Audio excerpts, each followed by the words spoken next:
Driving is not an offense. Holding a cell phone is the offense. All right? So there it is, section 78.1 sub 1, which gets a lot of attention from officers and consequently my office.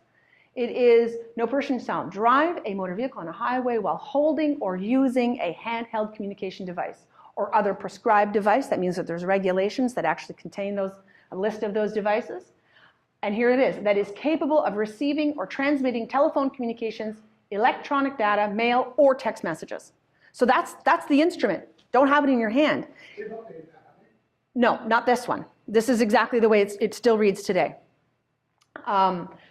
It's the capability. So when an instrument has the capacity, the capability of doing those things, it's an instrument that's prohibited. Here's the thing. There's been some case law that the client had a cell phone, but the battery was not connected. There was no battery. Okay, so but it's still, the judge found that it still had the capability of doing those things. All it was missing was a battery. And so I say that to you, that's how far this law is stretching. It won't affect your CVR as of yet. There are no CVR points. It goes on there, it's registered, but there's no CVR points. So it's not going to impact your overall violation rate. But it certainly gets the attention of insurance when they start scrutinizing your CVR, because of course it has a safety element to it. There's a risk element. In order to do, I've asked my colleagues at the ministry, I said, like, what do they do? I said, well, first of all, we have to have an agreement across Canada. So the NSC has to get on board, and that's kind of where the stalling factor comes in. The idea is that it's going to, when they do, it's going to be a 5 CVR point charge. Obviously, I mean, to me that makes the most sense. It's right up there. And again, this is a driver charge. So drivers are going to be making the decisions about what they do, and this is where it comes in. What's really important, the changes that are coming. So here we go. So fines for handheld communication device charges. So currently, the fine is not less than 3 and not more, and to a maximum of $1,000. That's the current fine. Okay. So January 1st, however, everything changes. First offense is 5 to 1,000. So we're going from the minimum of 3 to 5. That's our minimum, up to 1,000 max. Second offense is the same thing.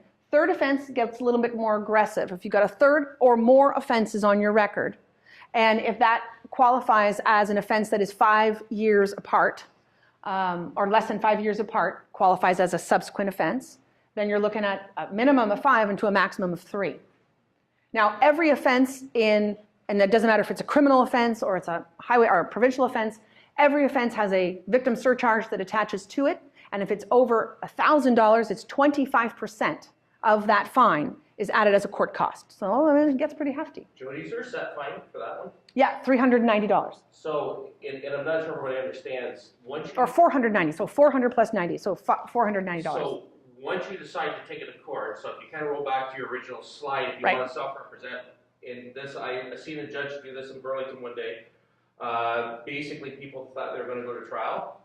And just roll back your slide one back. So because he said you've wasted the court's time, it wasn't the set fine on the guilty plea, he went to the max. That's right. Or the highway and they can do that because the set fine is an out-of-court settlement. It's there for you to say, I'll take my penance and be done. But that fine is out the window. The set fine is out the window. It's a guiding factor for most judges. But this is what they're allowed to do. This is the fine structure. So license suspension. So currently, there is no automatic suspension. So you get convicted, you keep your license. But again, that all changes come January 1. And what it means is that for the first offense, when you're convicted, judge finds you guilty or you plead guilty, you pay that fine, you're going to get a 3-day license suspension.